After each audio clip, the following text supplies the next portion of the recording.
নমস্কার। আমি ভালো আছি, আপনারা ভালো আছেন তো?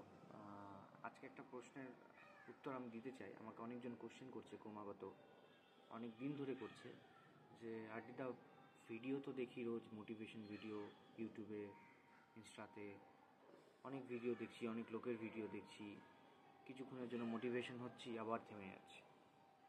তো এইটা অনেক লোক কোশ্চেন করছে, কিন্তু ঠিক আমি অ্যান্সার পাইনি। আমি যে ঠিক অ্যান্সার দিতে পারবো সেটাও আমি হয়তো পারবো কি না জানি না, কিন্তু ভগবানের আশীর্বাদে যেটুকুটা বুঝলাম, মহাভারতে একটা চ্যাপ্টার আছে যখন পাণ্ডবরা বনে গেছিল এবং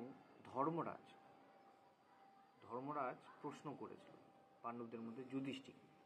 এখন অনেক প্রশ্নই করেছিল, সবথেকে আমার ওই প্রশ্নটা সবথেকে বেশি ভালো লেগেছে যে দুনিয়ার মধ্যে সবথেকে আশ্চর্য কি, সবথেকে আশ্চর্য দুনিয়ার মধ্যে যুধিষ্ঠির অ্যান্সার দিয়েছিল যে মৃত্যু মানুষ রোজ দেখছে, ইভেন মানুষ শ্মশানেও যাচ্ছে বা কবরস্থানেও যাচ্ছে, মৃত্যু তাদেরকে দাহ করেও আসছে, কিন্তু মানুষ ভুলে যাচ্ছে যে তাদেরও একদিন মৃত্যু হবে।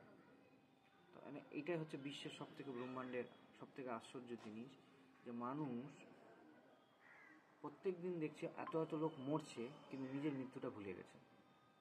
সবাইকে মরতে হবে, আপনাদেরকে মরতে হবে, আমাকে মরতে হবে, সবাইকে মরতে হবে একদিন। কেউ অ্যালাইভ থাকবো না মানে।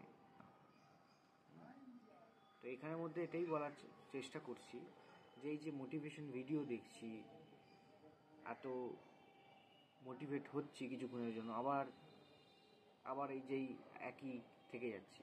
তো এটার আমার অ্যান্সার আমি পেয়েছি, চেষ্টা করছি যে আমাদেরকে জীবনের লক্ষ্যটা জানতে হবে। আপনি বলুন 2016 ডিমনিটাইজেশন হয়েছিল, নরেন্দ্র মোদী ডিমনিটাইজেশন ডিক্লেয়ার করলো যখন, তখন সবাই দৌড়াদৌড়ি করলাম, টেটিএমে গেলাম, সবাই পাগলের মতন ওই খুচরো করার জন্য দৌড়াচ্ছিলাম, নতুন নোট বের করার জন্য। তো কত বছর হলো ওটা বলুন? 4 বছর, 3 বছর, 9 বছর হতে চললো। এই করতে করতে 30 বছর 40 বছর হয়ে যাবে, একদিন আমরা বয়স হয়ে মারা যাব। কিন্তু আমাদের জীবনে কি হবে? ওই ফোন স্ক্রোল করা, দিনমান ফোন স্ক্রোল করা আর ওই সময় নষ্ট করা।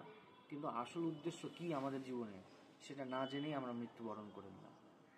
সেটা না করে আসল উদ্দেশ্যটা যদি জানতে পারি, কিছু না, জীবনের যদি লক্ষ্যটা ঠিক রাখতে পারি, ওই লক্ষ্যটার জন্য রোজ ওই জিনিসটার জন্য যদি আমরা মোটিভেশন ভিডিও দেখি, তাহলে এক ধাপ করে আমরা এগাতে পারবো। তো আমাদেরকে জীবনে একটা লক্ষ্য রাখতে হবে, রোজ ওই লক্ষ্যটার জন্য একটা করে স্টেপ এগাতে হবে। মৃত্যু তো যখন তখন আসতে পারে, যত বড় অ্যাস্ট্রোলজার হয়ে যায় আমি, যত বড়ই জ্যোতিষ হয়ে যাক, যত বড়ই গুণী মহাপণ্ডিত হয়ে যাক, কেউ মৃত্যুর দিনটা বলতে পারবে না, মৃত্যুর মাস বলতে পারে, মৃত্যুর তারিখটা বলতে পারবে না, আর মৃত্যু কখন হতে পারে কেউ জানে না। তো আমরা যদি সময় নষ্ট না করে, ফোন স্ক্রোল না করে, যদি লক্ষ্যটা একটু একটু করে এগাই, আমার মনে হয় যেদিনই আসুক মৃত্যু, সেদিন আমাদের স্যাটিসফাইড ডেট হবে। না তো আমরা জীবনে বহুত নষ্ট করবো সময়, আর এই করতে করতে দিনগুলো পার হয়ে যাবে। খুব ভালো থাকবেন, আর নিজের জীবনের লক্ষ্যটাকে চেষ্টা করবেন ফুলফিল করার। আর রোজ দিন মোটিভেশন ভিডিও দেখুন, কিন্তু ফুলফিল করার রোজ একটা করে স্টেপে যান। ভালো থাকবেন এবং লক্ষ্যটাকে পূরণ করার চেষ্টা করবেন। জয় জগন্নাথ।